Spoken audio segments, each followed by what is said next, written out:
Jammu Kashmir assembly election 2024 से लगातार जारी है। आपको बता दें कि पहले मरहले की वोटिंग का अमल शुरू हो चुका है। 7 जिलों की 24 असेंबली सीटों पर वोटिंग चल रही है। पहले मरहले में 219 उम्मीदवार मैदान में हैं। जम्मू कश्मीर में 10 साल बाद असेंबली इंतखाब हो रहे हैं। शाम 6 बजे तक वोटिंग जारी रहेगी। असेंबली चुनाव में कश्मीरी पंडित भी वोट डालेंगे। बेघर कश्मीरी पंडितों ने भी रजिस्ट्रेशन किया है। आपको बता दें कि जम्मू कश्मीर असेंबली इलेक्शन के पहले मरहले में आज 7 जिलों की 24 विधानसभा सीटों पर वोटिंग हो रही है, जिसमें 23,27,000 वोटर्स अपने हक रायदही का इस्तेमाल करेंगे। फर्स्ट फेज की 24 में से 8 सीटें जम्मू डिवीजन और 16 सीटें कश्मीर घाटी में हैं। सबसे ज्यादा 7 सीटें अनंतनाग और सबसे कम 2 सीटें शोपिया और रामबन जिले की हैं। पहले मरहले में कुल 219 कैंडिडेट्स मैदान में हैं। इनमें 9 ख्वातीन उम्मीदवार और 92 आजाद उम्मीदवार हैं। बता दें कि जम्मू कश्मीर की बाकी बची 66 सीटों पर 25 सितंबर और 1 अक्टूबर को वोटिंग होनी है।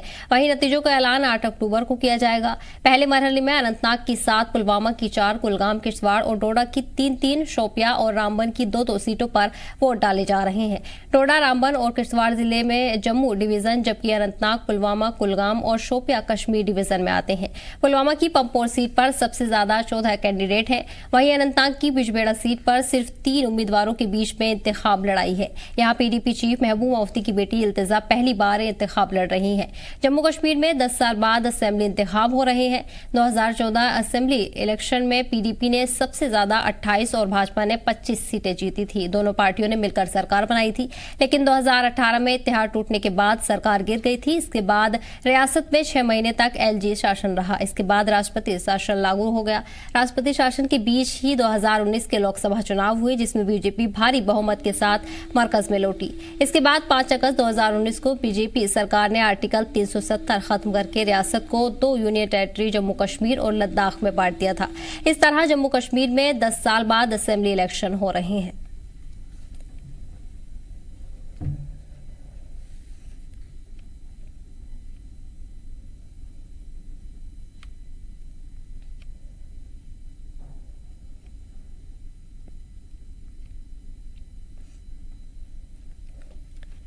और वहीं आपको बता दें कि जम्मू कश्मीर के वोटर्स से पीएम मोदी ने बड़ी तादाद में वोट करने की अपील की है। उन्होंने लिखा है कि जम्मू कश्मीर असेंबली इलेक्शन के पहले मरहले के शुरू होने के साथ मैं आज वोटिंग करने वाले सभी वोटर्स से बड़ी तादाद में वोटिंग करने और जमहूरियत के जश्न को मजबूत करने की अपील करता हूं। मैं खासतौर से नौजवान और पहली बार वोट डालने वालों से अपने हक का इस्तेमाल करने की अपील करता हूं।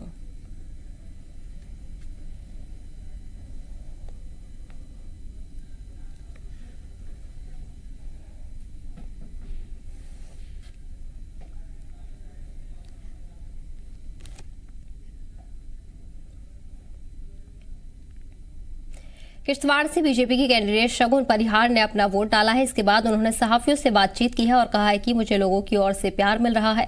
उन्होंने कहा है, मुझे यकीन है कि किश्तवाड़ के लोग अपनी बेटी को आशीर्वाद जरूर देंगे। इन इलेक्शंस की अहमियत कुछ इस तरह से है कि यहाँ की जनता जो है वो अमन चाहती है, शांति चाहती है, सुकून चाहती है, डेवलपमेंट चाहती है। तो जो कि आप देख ही रहे हैं, लोग बढ़ चढ़ के इलेक्शन में हिस्सा ले रहे हैं। ये इलेक्शन किश्तवाड़ के प्रत्येक जितने भी व्यक्ति हैं, ये इलेक्शन उन सब लोगों का है, शगुन परिहार का नहीं। ये यहाँ के आम जनमानस का इलेक्शन। मैडम, वोट आपने कर दिया है, कितनी उम्मीद है आज जीत की? आने वाला वक्त बताएगा। इसी पर खास चर्चा के लिए हमारे साथ पॉलिटिकल एनालिस्ट शेख शमीर जुड़ गए हैं और इसी के साथ साथ पॉलिटिकल एनालिस्ट अहमद अयाज भी हमारे साथ जुड़ रहे हैं। बहुत बहुत इस्तकबाल है आपका। अयाज साहब, सबसे पहले आपके पास आना चाहूंगी। जिस तरह से आप देख रहे हैं कि वो पहले मरहले की वोटिंग का अमल शुरू हो चुका है और बेहद जो उत्साहित है वो लोग नजर आ रहे हैं, अपने अपने मुद्दों को लेकर वोट डालने के लिए निकले हैं। किस तरह से आज के दिन को आप देख रहे हैं, क्या कुछ कहना चाहेंगे? ये सही बात है कि आप इस वक्त इस इलेक्शन में काफी जोश पाओगे और वोटर्स की काफी ज्यादा पार्टिसिपेशन पाओगे।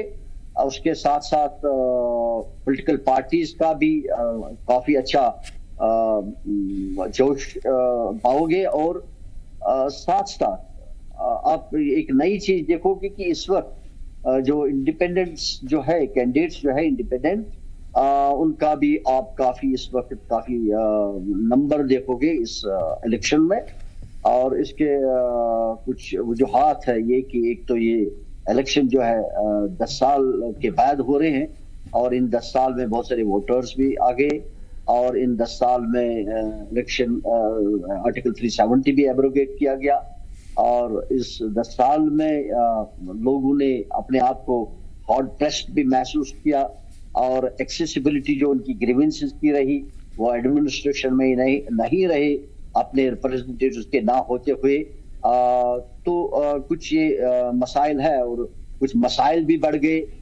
जैसे इस वक्त आम इंसान का, आम जो लोग हैं यहाँ पे, वो बहुत बड़े बहरान से, बिजली के बहरान से गुजर रहे हैं, और जिनमें उनका बिजली की सप्लाई नहीं रह रही है रेगुलर, और बड़ा फीस भी काफी ज्यादा बढ़ाया गया।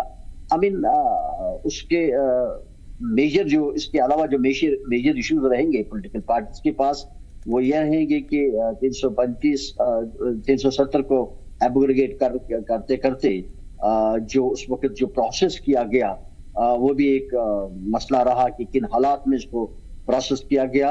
और 25A के तहत जो यहाँ जो जम्मू कश्मीर के लोगों के जमीनी हकाइक थे, जमीनी हकूक़ के तहफ़्फ़ुज़ात थे, या नौकरियों के तहफ़्फ़ुज़ात थे, वो भी विड्रा किए गए। और जो स्पेशल स्टेटस था जम्मू कश्मीर का, वो भी एब्रोगेट किया गया, वो भी रिमूव किया गया। तो ये मोटे मोटे ये सारे मुद्दे हैं जिनकी वजह से जमा हो गए हैं सारे मसले, और इनकी वजह से भी आपको एक बदलाव सा दिखेगा इलेक्शंस के दौरान। नहीं तो इलेक्शन से पहले भी हो चुके हैं, जहां 1990 से हालात खराब हुए, उनके दौरान भी इलेक्शंस होते रहे हैं। लेकिन इस वक्त आप एक नया माहौल देखोगे, नया जोश देखोगे, और एक नई चीज देखोगे कि इस वक्त जमात इस्लामी के भी कैंडिडेट्स इंडिपेंडेंटली आते हैं। हालांकि जमात इस्लामी के लिए ये नई बात नहीं है, जमात इस्लामी के कैंडिडेट जो है वो 1990 से पहले भी इलेक्शन लड़ते आए, उन्होंने पहले भी लड़ा। लेकिन आप देखो कि बहुत टाइम के बाद, 20-30 साल, 30-35 साल के बाद, आप देखो कि इस वक्त को, हालांकि वो तो बैंड पार्टी है, लेकिन इंडिपेंडेंटली उनके कैंडिडेट्स भी लड़ रहे हैं। तो एक बदलाव सा आपको मिलेगा। सबसे बड़ी चीज, एक दिलचस्प माहौल मिलेगा, दिलचस्प कॉन्टेस्ट रहेगा, काफी क्लोज कॉन्टेस्ट रहेगा। और जो इंजीनियर रशीद का फैक्टर है, जो उसको जेल से वो छूट गए, और उनकी पार्टिसिपेशन ने भी एक माहौल सा पैदा किया इलेक्शन का। तो कुल मिला के आपको एक इलेक्शन लड़ने का एक अच्छा माहौल मिलेगा, तो काफी अच्छी पार्टिसिपेशन मिलेगी।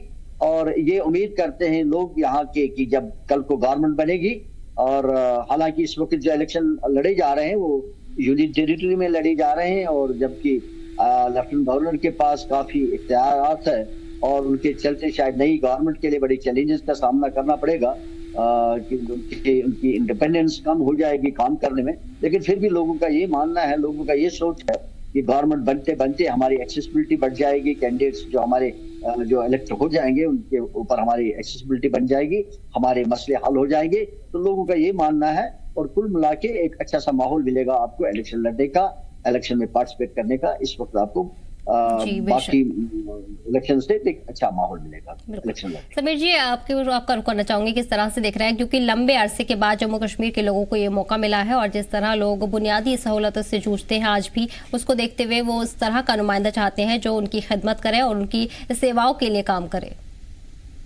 जी मैम, सबसे बड़ा इश्यू जो जम्मू एंड कश्मीर का इस टाइम का है, जिसके लिए लोग आगे आ रहे हैं, जिसके लिए एक यूथ आगे आ रहा है, क्योंकि पहले पिछले इलेक्शन में हमने ये देखा कि यूथ कहीं ना कहीं कतरा रहा था इलेक्शन में पार्टिसिपेट करने के लिए।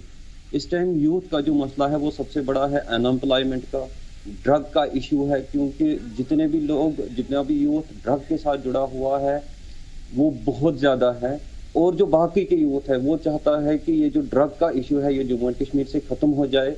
सबसे बड़ा इशू जम्मू एंड कश्मीर का और यूथ का यही है, जो कि किसी भी पॉलिटिकल पार्टी ने अपनी मैनिफेस्टो में नहीं डाला है, किसी भी लीडर ने ये नहीं कहा है कि हम ड्रग एडिक्शन के ऊपर काम करेंगे, किसी ने ये नहीं कहा है कि यहाँ से हम ड्रग के इस बिद्दत को ख़त्म करेंगे। ये जो इंडियन गवर्नमेंट है यहाँ से वो टेररिज्म को वाइप आउट करने में कुछ हद तक कामयाब हुई थी, लेकिन एक जो नया जो ये ड्रग का यहाँ पे एक दौर चला है, ड्रग की एक जो बिद्दत चली है, ये सबसे बड़ा इशू है जम्मू एंड कश्मीर के इस इलेक्शन में। अगर जो भी पार्टी यहाँ से जीतती है, अगर वो इन चीजों के ऊपर दो ही चीज हैं जो यहाँ का यूथ चाहता है, मैं यूथ की बात करूंगा स्पेशली, यहाँ का यूथ एक तो अनएम्प्लॉयमेंट और ड्रग्स के रिलेटेड जो है जितनी भी समस्या है, जितनी भी ये जो मुश्किलात हैं, ये खत्म होनी। बाकी 370-35 यूथ को इसके साथ कुछ नहीं करना है। यूथ को एक एवेन्यू चाहिए जिससे वो इनकम जनरेट करे। यूथ को अपना एक फ्यूचर देखना है, अपना एक मुस्तकबिल देखना है, अपने बच्चों के लिए देखना है। हर कोई जिस तरीके से हमारे बाप दाओं ने हमारे लिए कुछ सपने देखे थे, फिर वो किसी के बहकावे में आके या किसी की तरफ राग़िब होते थे, वो उसी तरीके से आज का जो यूथ है वो एक सेंसिबल यूथ है। सेंसिबल यूथ होने के साथ साथ वो ये चाहता है कि जो आने वाला फ्यूचर है वो कहीं ना कहीं इन इलेक्शन हमारा संवर जाए। सबसे बड़ा इशू जो यूथ जो इस टाइम सामने आ रहा है वो इसी वजह से आ रहा है। बाकी वो किसी के बहकावे में नहीं आ रहा है, कोई सेंटीमेंट नहीं है इस टाइम पे, किसी के मतलब डायनास्टी की तरफ नहीं जा रहे हैं। हर कोई यूथ जो है वो इस टाइम जागा हुआ है, वो उसको पता है मेरा लीडर कैसा होना चाहिए, मैं किसको वोट डालूं, किसको वोट ना डालूं। उसने पूरा मन में सोच के रखा है कि मैं जो वोट डाल रहा हूँ ये एक मेरा रोड मैप बनेगा आगे के लिए, मेरे फ्यूचर के लिए। जी मैम। जी बिल्कुल। अयाज जी, जिस तरह से देखा जा रहा है इस बात की लगातार चर्चा है, पिछले इंतखाब लोकसभा के हुए थे उसमें भी इस पर चर्चा लगातार बनी रही। पिछला जो टर्नआउट वोटर्स का हुआ करता था वो बेहद ही कम हुआ करता था, लेकिन जिस तरह से अब चुनाव होते हैं अब लोग ज्यादा से ज्यादा उसमें बढ़ चढ़कर हिस्सा लेते हैं और बदलाव के लिए अब का नौजवान जो है और जो फर्स्ट टाइम वोटर्स है खासकर बदलाव के लिए वोट कर रहे हैं। सही बात है।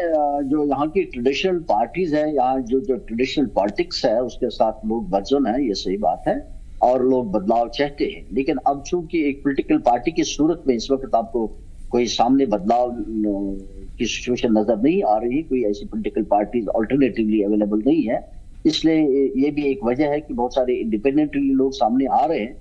और जैसे ये हमारे जो साथी जो बात कर रहे थे, और ये भी एक कंट्रीब्यूटरी फैक्टर है इस वक्त जो अनएम्प्लॉयमेंट का इशू है यूथ में, और उसके जो साथ साथ जो भी उससे रिपरकशन जो सामने आ रहे हैं जैसे उन्होंने जिक्र किया, वो भी एक बहुत बड़ा वजह है इस वक्त जो लोगों का पार्टिसिपेट करने का, यूथ का पार्टिसिपेट करने का या ओवरऑल पार्टिसिपेशन का, क्योंकि यूथ का बड़ा फैक्टर रहता है। तो ये चीजें हैं कि इस वक्त जो बदजुनी है जो रिवायती पॉलिटिक्स के साथ, पॉलिटिकल पार्टीज के साथ, तो लोग चाहते हैं बदलाव हो।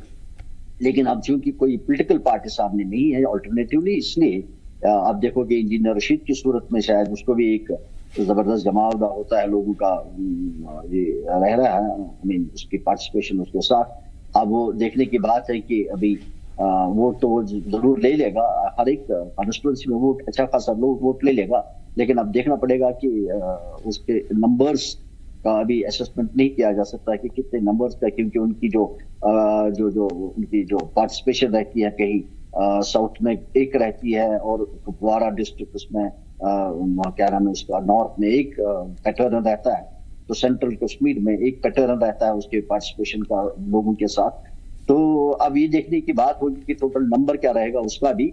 लेकिन एक चीज है कि उसने भी इसको बहुत दिलचस्प बनाया है, इस इलेक्शन में एक पार्टिसिपेशन का माहौल रहा है, क्योंकि उसके साथ जब लोग जुड़ रहे हैं तो उसका एक तो उनका थोड़ा सा उसने काम भी किया होगा जब वो एमएलए थे, और दूसरा एक सिस्टम के जो मैसेज आते हैं सिस्टम के खिलाफ जो मुझे नजर आ रहा है, उसका वोट जो जा रहा है, उसका जो पार्टिसिपेशन जा रही है, वो एक मैसेज दे रही है कि सिस्टम के खिलाफ जो यहाँ की जो हॉट प्रेस जैसे मैंने बात की लोग महसूस कर रहे हैं, तो उसको चलते एक मैसेज दी जा रही है कि भाई we are not against this type of working जो हम देख रहे हैं, जिसके अंदर हम जा रहे हैं, तो इसके खिलाफ शायद वोट है। तो इसलिए एक जबरदस्त पार्टिसिपेशन रहेगी जहां हमारे लोकल मसाइल है जैसे जिनकी हमने जिक्र की, उसके अलावा पॉलिटिकल इश्यूज भी है पॉलिटिकल पार्टीज के पास और लोगों के साथ उनका भी कनेक्ट है, जैसे हमने पंचसे के तहत जैसे लैंड रेट्स है, जॉब रेट्स है, आई मीन ये भी एक अच्छा मुद्दा रहेगा, एक अच्छा इशू है लोगों के पास। तो उसके अलावा जो लोकल जो इश्यूज है, जैसे हमने बिजली की बात करी या अनएम्प्लॉयमेंट की बात करी, या लोग अपने आप को हार्ड प्रेस महसूस कर रहे हैं, एक्सप्रेशन ज्यादा नहीं हो रहा है, या पीएसएस के यहाँ इश्यूज है कि पीएसएस में किसी को भी कवर किया जाता है तो उसको रिपील की बात है, या लोग जो यहाँ के बाहर के जेलों में बंद पड़े हैं उनकी भी बात है। आई मीन बहुत सारे इश्यूज है एंड और नंबर ऑफ इश्यूज। एक तो हो गया कि रूटीन में जो इश्यूज आते हैं इलेक्शन के दौरान, लेकिन जम्मू कश्मीर में रूटीन के अलावा रूटीन से हट के इश्यूज है जिनके ऊपर फोकस है इस वक्त, लोगों का भी और पॉलिटिकल पार्टीज के भी पॉलिटिकल इश्यूज है काफी ज्यादा। उनके साथ स्टेटहुड का रेस्टोरेशन बहुत जरूरी है पॉलिटिकल पार्टीज के लिए, क्योंकि स्टेटहुड ना होते हुए एलजी के गवर्नमेंट होते हुए यूनियन टेरिटरी होते हुए वो कुछ ज्यादा कर नहीं पाएंगे। इसलिए एक्टिवली हर एक इसके ऊपर फोकस करेगा इन सारे मामला।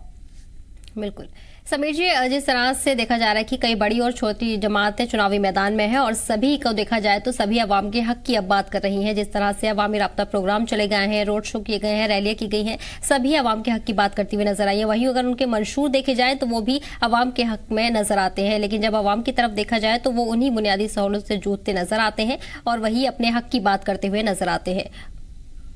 मैम, सबसे बड़ा इशू पिछले इलेक्शन में यही रहा है कि जो भी इन्होंने आज तक मैनिफेस्टोज इशू किए थे, जो भी इलेक्शन से पहले मैनिफेस्टोज पढ़वाए थे कि हम वहां पे ये करेंगे, जगह पे ये करेंगे, वो जगह पे, वोट लेने के बाद, इलेक्शन जीतने के बाद ये मैनिफेस्टोज अपने भूल जाते हैं कि हमारे मैनिफेस्टोज। और पुराने इलेक्शन में जो इनका जो वोट ग्रैब करने का तरीका होता था वो बिल्कुल अलग होता था। वो इस तरीके का नहीं होता था कि चलो हम डेवलपमेंट की बात करेंगे, पब्लिसिटी की बात करेंगे। पहले कुछ और वोट किसी और चीज के नाम पे मांगे जाते थे। वोट जो है वो उस चीज के पे नहीं मांगे जाते थे जिसकी भी मांगनी चाहिए। आज के इलेक्शन में सबसे बड़ा बदलाव यही है कि एक चेंज आया है, नैरेटिव में चेंज आया है। पिछले इलेक्शन नारा कुछ और होता था, इस इलेक्शन में नारा कुछ और है। अब 370 और 35A तो दूसरी बात है, लेकिन बाकी अगर हम बाकी मैनिफेस्टो में जाए, वहां पे ये देखने को मिला है कि हम वहां पे फॉर एग्जांपल बिजली 200 यूनिट फ्री कर देंगे या 150 यूनिट फ्री कर देंगे। हम यूथ्स की बात करेंगे, उनको एम्प्लॉयमेंट जनरेट करेंगे। पहले इलेक्शन में ये सब कुछ नहीं होता था। अब देखना ये है कि जो आज इन्होंने मैनिफेस्टो जारी किए हैं इसके ऊपर ये कितना खरा उतरते हैं। सबसे बड़ा बात यही है। लोग तो आ रहे हैं, इनके ऊपर यकीन कर रहे हैं। पिछले इलेक्शन में हर किसी को धोखा ही मिला है, यहाँ के आवाम को धोखा ही मिला है। कहीं पे कोई डेवलपमेंट या यूथ की बात या जो मैनिफेस्टो में जो मंशूर इन्होंने रखा था कि ये करेंगे वो। सबसे बड़ी बात है सड़कें। अगर हम सड़कें देखेंगे तो सड़कें नहीं बनती थी यहाँ पे। एक आम नागरिक होता था, आम शहरी होता था हमारे जम्मू कश्मीर का, वो सरकारी ऑफिस में नहीं जा सकता था, वहां पे अपने काम नहीं करवा सकता था। कुछ इन 2-4 सालों में कुछ चेंज आया है। अब ये देखना है कि आजकल के जो ये पॉलिटिकल पार्टीज है, जो इन्होंने मैनिफेस्टो रखा है, ये लोगों को कितना समझ आया है और लोग कितना भरोसा कर रहे हैं आज के इस पॉलिटिक्स के ऊपर। जी मैम। जी बिल्कुल।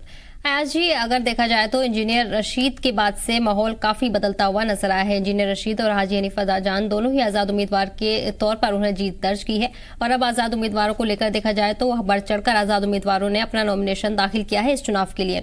वहीं अवाम की अगर बात करें तो अवाम की हमदर्दी और जो सिंपैथी है वो आजाद उम्मीदवारों के हक में ज्यादा नजर आती है और इसका कहीं ना कहीं जो डर है वो बड़ी पार्टियों के अंदर भी नजर आ रहा है। ये सही बात है कि इंडिपेंडेंट्स काफी ज्यादा आ रहे हैं सामने और लेकिन जो मेरा देखना है, मेरा मानना है, इंडिपेंडेंट्स अगर कुछ वोट भी ले लेंगे लेकिन वो ज्यादा कंट्रीब्यूट नहीं कर पाएंगे नंबर्स में। मतलब शायद इंडिपेंडेंट्स बहुत ज्यादा नहीं आएंगे इलेक्शन में, इलेक्ट नहीं हो जाएंगे। एक्सेप्टिंग इंजीनियर रशीद का एक मूवमेंट चली है, उसके कुछ नंबर्स आ सकते हैं, लेकिन उनका पार्टिसिपेट करना बहुत जरूरी है और उनके वोट हासिल करना इस वक्त सबसे ज्यादा जरूरी है, क्योंकि इस वक्त पॉलिटिकल पार्टीज भी अपने आप को महसूस कर रहे हैं कि भाई हमारा भी एक चैलेंज है जो पहले नहीं था। पहले हमने ये देखा कि भाई पॉलिटिकल पार्टीज यहाँ जब अगर हम नेशनल कॉन्फ्रेंस की बात करेंगे या पीडीपी की बात करेंगे, नंबर 1 पर नेशनल कॉन्फ्रेंस या बड़ी कैडर बेस्ड पार्टी है और ऑर्गेनाइज्ड है, तो उनकी मोबिलिटी रहती थी। उनका जो भी डिसीजन होता था वो किसी न किसी तरीके से वो उतार देते थे ग्राउंड पर। लेकिन इस वक्त उनको भी एक जबरदस्त चैलेंज रहेगा। तो वो हमने देखा अभी जैसे पार्लियामेंट्री इलेक्शन में उमर अब्दुल्ला साहब का हुआ वो लूज होना, तो वो एक इंडिकेटर है कि भाई क्या चैलेंज है उनके पास। और मुझे लगता है कि उससे ज्यादा चैलेंज अब असेंबली में इलेक्शन में आएगा, क्योंकि जितनी पार्टिसिपेशन पार्लियामेंट्री इलेक्शन में हुई उससे ज्यादा इस असेंबली इलेक्शन में पार्टिसिपेट वोटर्स का होने की उम्मीद है। और इस वक्त वोटर मैं जो देख रहा हूं वो अपने आप को एक रिस्पॉन्सिबल महसूस कर रहा है। नहीं, आज तो यही था कि पॉलिटिकल पार्टीज सबसे ज्यादा जो भी वो उन्हीं का चलता था, ज्यादा उन्हीं का कहना आगे हुआ करता था। लेकिन इस वक्त एक आम आदमी भी, एक आम वोटर भी अपने आप को किसी हद तक हट के है और जिम्मेदारी महसूस कर रहा है और रिस्पॉन्सिबिलिटी समझ रहा है और अपने आप को महसूस कर रहा है कि मेरी भी कुछ जिम्मेदारियां हैं।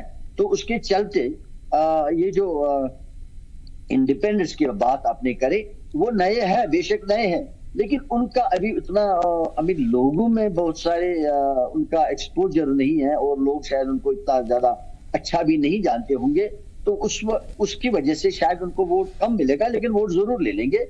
वोट कम मिलेगा लेकिन उनका पार्टिसिपेट करना ही एक इंडिकेटर है ये कि चैलेंजेस कितने हैं, मसाइल कितने हैं, और पॉलिटिकल पार्टीज जो है, रवायती पॉलिटिकल पार्टी जो है, उनके साथ लोग कितने बाजुन है। ये एक मैसेज उन पॉलिटिकल पार्टीज के लिए भी है कि जो आज तक पॉलिटिकल जो रूल करते आए उनके लिए भी ये एक कम्युनिकेशन है, मैसेज है कि भाई आप कितना सही करते थे आज तक। जैसे उनके भी मैनिफेस्टो अगर आज तक आते भी रहे और उसके ऊपर उन्होंने कितना काम किया, कितने वो फिर कामयाब हो गए उनको उतारने में जमीन पर, उनको इफेक्टिवली इम्प्लीमेंट करने में। आई मीन उनके लिए भी एक चैलेंज रहेगा। और मेरा मानना है इस इलेक्शन को लेकर आगे की राह जो है एक पॉलिटिकल पार्टीज के लिए भी एक मतलब एक कम्युनिकेशन होगी और उनको भी अलर्ट कर देगा ये कि भाई आपने पास्ट में कितना गलत किया है और आगे आपको करने की जरूरत है। बेशक क्योंकि पॉलिटिकल पार्टीज जो है वो उन्हीं में से इलेक्शन जीत जाएंगे ज्यादा से लोग और उन्हीं वही गवर्नमेंट भी बनाएंगे, लेकिन इंडिपेंडेंस का कंट्रीब्यूशन इस वक्त ये रहा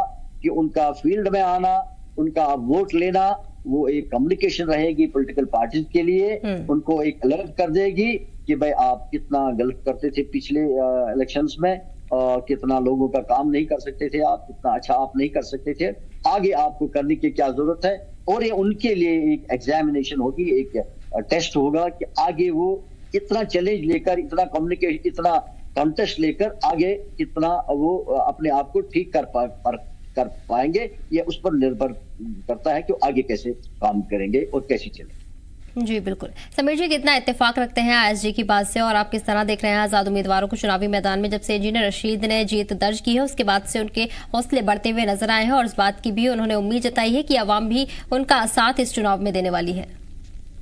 मैम, अगर मैं इंडिपेंडेंट कैंडिडेट सरजान बरकती की बात और इंजीनियर रशीद की बात करूं, अगर इन दोनों को छोड़ के बाकी मेरे हिसाब से 100, 200, 250 की तादाद में इंडिपेंडेंट कैंडिडेट्स हैं जी। बात नहीं है कि इंजीनियर रशीद और सरजान बरकती आए हैं तो वो सेंटीमेंट वोट लेके जाएंगे या वो बीजेपी की तरफ से हैं या किसी और पार्टी की तरफ से हैं। बात खाली उतनी नहीं है, बात उन इंडिपेंडेंट कैंडिडेट के जिनके अंदर ये हिम्मत आ गई है पॉलिटिकल प्रोसेस में आगे आने की, जिन्होंने ये सोचा है कि शायद जो पुरानी पॉलिटिकल पार्टीज है, जो रिवायती पॉलिटिकल पार्टीज है, उन्होंने हमारे मसाइल और हमारे जितने भी इश्यूज थे उनको रिजॉल्व नहीं किया है, उनको एड्रेस नहीं किया है। हमें खुद सामने आना है। आज से 10 साल पहले की बात करेंगे तो ये इलेक्शन में जाना ही एक किस्म का एक गुनाह माना जाता था हमारे कश्मीर में। वही लोग जाते थे जो एक किस्म से सरकार निकलते थे, वो अपने आप को ये कहते थे कि नहीं, हम इस सोसाइटी से अलग है। वो वाली सोसाइटी एक थी, ये वाली सोसाइटी, इस टाइम की सोसाइटी हमारी वो बदल गई है। इस टाइम का युवा बाहर क्यों आया है? क्योंकि एक उनके अंदर एक जागरूकता आई है, एक मतलब वो समझने लगे हैं कि हमें क्या करना है, हमें किस तरीके, हमें किस राह में आगे जाना। इसलिए लोग इस टाइम आगे जा रहे हैं। और सबसे बड़ी बात ये है कि आने वाले जो नताइज होंगे, इस इलेक्शन के नताइज होंगे, इसमें जाहिर सी बात है कि जो इंडिपेंडेंट कैंडिडेट है किसी जगह पे, हर जगह पे नहीं लेकिन किसी की जगह पे वो यहाँ के रिवायती पार्टीज के लिए कोई ना कोई नुकसान साबित कर देगी और उनको ये सबक देंगे, ये सीख देंगे कि आप पिछले पास्ट में आपने किस तरीके से कश्मीरी अवाम के साथ धोखा किया है और अवाम के जितने भी ग्रीवेंसेस से जितने भी उनके इश्यूज थे उनको किस तरीके से रिजॉल्व करना और लोगों को किस तरीके से समझना है। सबसे बड़ी बात ये है। सेकंड थिंग ये है कि जितने भी इंडिपेंडेंट कैंडिडेट इस टाइम सामने आ रहे हैं वो भी किसी ना किसी तरीके से इन्हीं इश्यूज के ऊपर बात कर रहे हैं जिनके ऊपर बाकी पॉलिटिकल पार्टी एक बदलाव इनके मैनिफेस्टोज में ये है कि वो बड़े जो पॉलिटिकल इश्यूज हैं वो उनके ऊपर बात नहीं कर रहे हैं, जैसे 370 हो गया, 35 हो गया, स्टेट वोट वगैरह, इंडिपेंडेंट कैंडिडेट्स, इन चीजों के ऊपर बात नहीं कर रहे हैं। हाँ, वो बात कर रहे हैं कि हमारा फ्यूचर कैसा होगा, हमारे ग्रीवेंसेस कैसे एड्रेस हो जाएंगे, हमारी तरक्की कैसे हो जाएगी। तो मुझे लगता है कि इंडिपेंडेंट कैंडिडेट ज्यादा नहीं तो कुछ ना कुछ तो कर ही लेंगे और रिवायती पार्टीज के लिए कहीं ना कहीं ये नुकसान साबित कर देंगे। जी मैम। जी बेशक। अयाज जी, ये भी लगातार कहा जा रहा है, ये इल्जामात भी लग रहे हैं कि जो आजाद उम्मीदवार चुनावी मैदान में हैं और जो छोटी सियासती पार्टियां हैं उन्हें बीजेपी सपोर्ट कर रही है, लेकिन ऐसे में बीजेपी खुद भी इंतखाबी मैदान में है। हालांकि कुछ सीटों पर जिस तरह से देखा जा रहा है तो काफी ज्यादा चैलेंजेस हैं बीजेपी के लिए। कश्मीर में देखा जाए तो कश्मीर में भी पार्टी पहली बार चुनावी मैदान में उतरी है, तो ऐसे में किस तरह आप इस स्टेटमेंट को देख रहे हैं? क्या ये हो भी सकता है जो आजाद उम्मीदवार है उनको बीजेपी सपोर्ट कर रही है सत्ता में आने के लिए? वसूख से कुछ कहा नहीं जा सकता कि भाई कोई इंडिपेंडेंस लड़ते होंगे किसी बैकिंग के साथ, आई मीन सर्टेनिटी के साथ कुछ कहा नहीं जा सकता। ये हो भी सकता है और नहीं भी हो सकता है, लेकिन जो मेरा मानना है उसमें मुझे कम ही ऐसा कुछ लग रहा है, क्योंकि अगर हम ये कहेंगे कि बीजेपी सपोर्टेड कैंडिडेट्स है, ये उन पॉलिटिकल पार्टीज की एक रिएक्शन है। यहाँ जिसको भी इस वक्त किसी पॉलिटिकल पार्टीज को भी एक अगर टैग लगाया जाए कि भाई ये बीजेपी के प्रॉक्सी कैंडिडेट्स है या बीजेपी के साथ जुड़ा हुआ है, तो शायद उसके लिए भी दिक्कत पैदा हो जाएगी। जैसे जो मैं देख रहा हूँ कि नेशनल कॉन्फ्रेंस की कांग्रेस के साथ जो अलायंस होगी, प्रीपोर अलायंस होगी, नेशनल कॉन्फ्रेंस से महसूस करता है कि हमारा एक अच्छा इस वक्त रहेगा, नंबर रहेगा इस वक्त इलेक्शंस में, और उस चीज को लेकर वो नहीं चाहेंगे कि हम किसी पार्टी